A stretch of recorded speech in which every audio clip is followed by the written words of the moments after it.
10,000 సంపాదిస్తే నెలకు లైఫ్ ఎట్లుంటుందో చూసిన నేను. 1,00,000 రూపాయలు సంపాదిస్తే నెలకు లైఫ్ ఎట్లుంటుందో చూసిన నేను. నెలకు 10 లక్షల లైఫ్ కూడా చూసిన నేను. అండ్ నన్ను నమ్మండి, నెలకు 10 లక్షల లైఫ్ నెలకు 10,000 లైఫ్ కంటే 1000 రెట్లు బాగుంటది.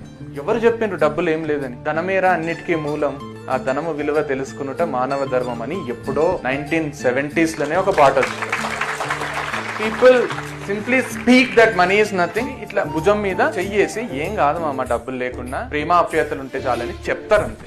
కానీ డబ్బులు లేకుంటే ఏమేమో అవుతుంది. కిరాయి ఇంట్లో ఉంటూ వాడు కిరాయి అడుగుతుంటాడు, కిరాయి కట్టడానికి పైసలు లేకుంటే ఏమేమో అవుతుంది. నేనేమన్నా కొనాలనుకుంటా, కొనలేకపోతా, ఏమేమో అవుతుంది. ఇల్లు, ఏరియా, అంబియన్స్ నీట్గా ఉంటేనే హాయిగా ఉంటది. ఏమైతుంది? ఇంత టైం ఉంది కదా. ఇప్పటి నుంచి వేరేళ్ళందరూ టైం వేస్ట్ చేస్తుంటే నువ్వు చెయ్యకు చాలు. వేరేళ్ళందరూ గలీజ్ వాటికి అడిక్ట్ అవుతుంటే నువ్వు అడిక్ట్ కాకు చాలు. వేరేళ్ళందరూ పిచ్చి పిచ్చి పనులు చేస్తుంటే ఆ పనులు నువ్వు చెయ్యకు చాలు. నార్మల్ లైఫ్ లీడ్ చెయ్యు, లైఫ్ ఎక్స్ట్రాడినరీ ఉంటుంది. Just do certain things right.